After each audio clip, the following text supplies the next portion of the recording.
still makes a lot of sense. And so you submit that to the patent office and wait a couple months. And,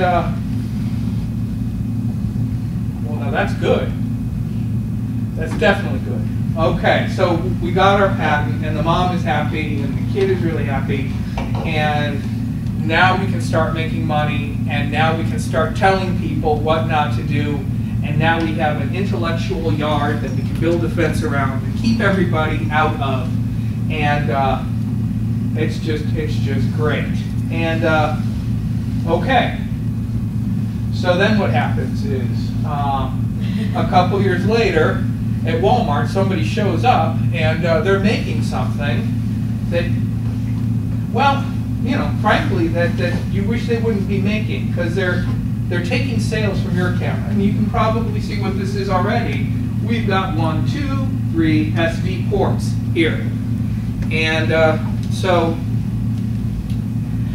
you know, your client comes in and shows you this and says, okay, Dave, you got my patent. Now I'd like you to start enforcing the thing and make them stop. And so you write them and you say, well, you know, look, infringing company, whatever you are, or Walmart store. We have this camera that covers, the patent that covers the digital camera with 2 card ports, and this camera has the 2 card ports. What's Walmart going to say? That it wasn't meant to 3 card ports, but with the little things on top? Well, they're going to say that's 3 and not 2. And so we claim 2 card ports, that's 3. 3 is different than 2. And this camera doesn't meet the requirements. Now, would that argument actually work in court? Maybe, maybe not. I can't say for sure. Even having worked in patent law for 15 years, I don't know. It's sort of a trivial distinction in context that this is 3 and our guy had 2.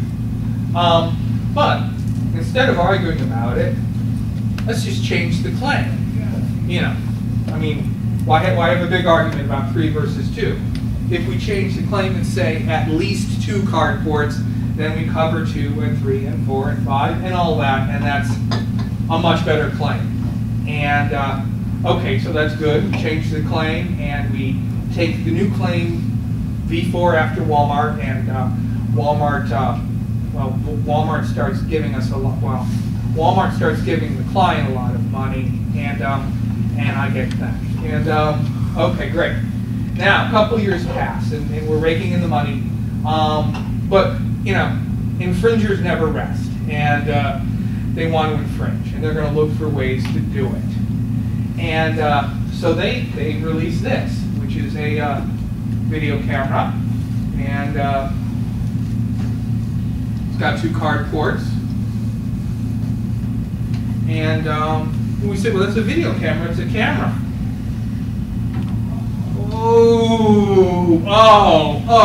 Oh, so sorry. Pictures?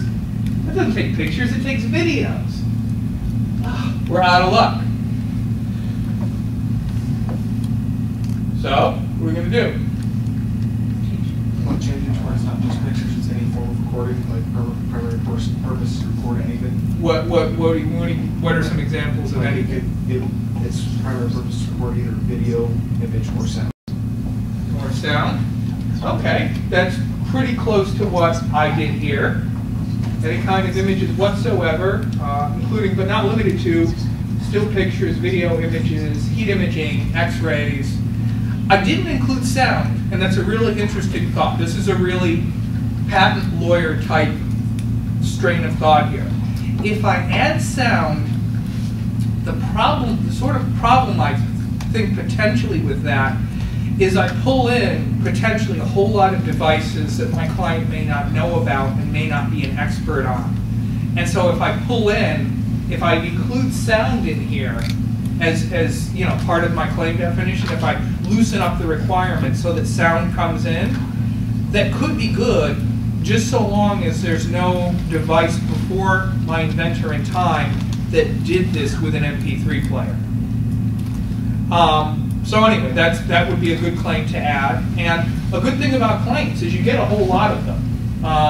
So we could add your claim, we could add this claim, and however the prior art comes in, however the infringing devices come in, we're going to be ready for it. What if they change their, or what if they got a patent before you change their claim?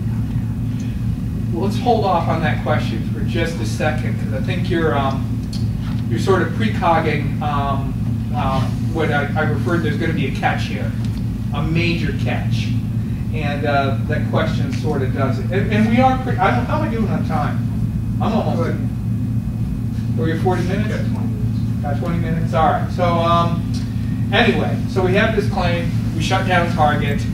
We're all happy. And this is, I'm glad we got to go through this. This is what I do as a patent lawyer. This is what I add to the process. I don't add engineering. I don't add knowledge about circuitry, or I happen to be a mechanical engineer, so a lot of my patents relate to cranes and lifts and industrial machinery. The most lucrative patents these days, of course, relate to drugs. But I'm not creative, or I'm not asked to be creative in terms of the engineering aspects. But what I have to be creative about is figuring out how to cover the things we want to cover and not cover the things we don't want to cover. And some of these changes, this change is called making the claim broader. And that's one thing you got to think of, is broad claiming. Some of the other changes we made, like to say where the primary purpose is, that makes it narrower. And there's no one answer. You want to do both and all at the same time and have claims that are broad, narrow, medium, all over the place. And okay, so that's great. And that's what I do, and that's what I enjoy doing. And I need a smattering of engineering, and I need to have a very lawyer mindset. I mean, some of these changes we make, even though you've probably never done anything like this is a lot of what lawyers do when they draft a contract. They have to be very precise about what they're saying with words, which is a skill they don't teach in engineering school. And so they have to bridge the gap between the technology and using words to express things, very precise categories, or what a philosopher might call a very precise ontology. And okay, great, that's all good, and that's really what I do. But there is a catch, and the catch is this. You don't get to change your claim. We don't get claim V2. We don't get claim V3. We don't get claim V4, and we don't get claim V5. What this means, the inventor comes in and tells you your idea, and you're going to draft a claim. Okay, great, it's day one, I'm drafting a claim. I better not just draft this. I better draft V2 and V3 and V4 and V5. And you might say, but Dave, you don't know about the prior art. The examiner hasn't come back and said what the prior art is, and your client didn't know what the prior art is. How do you know what the prior art is? I imagine in my head what the prior art might possibly could be. If I'm a good patent lawyer, I make good guesses, and I write a good V2, and I write a good V3. If I'm a lazy patent lawyer, and frankly a lot of them are, I just leave it there and go, I got paid. So anyway, this is how good you want to be. Now, not only do you have to be good about thinking about ways you might have to narrow your claim, but you have to think about ways to make it broader at the same time. And this dialogue has to happen largely with your own self in your own head. And so anyway, and you know, I'd love to ask the client about it. I'd love to engage the client, but you know, you ask them, what is the closest prior art? Oh, I know it all. There's nothing. Don't worry about it. Just don't spend a lot of money. Just do it. Now, you know, you're not going to get help. They're not going to engage at this level. They're not going to want to think about this because they don't know it exists yet.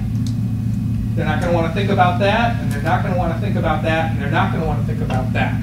So you've got to do it, and that's really the challenge. That's what makes this sort of set of challenges a lot more challenging than it would be. If we could just wait for the office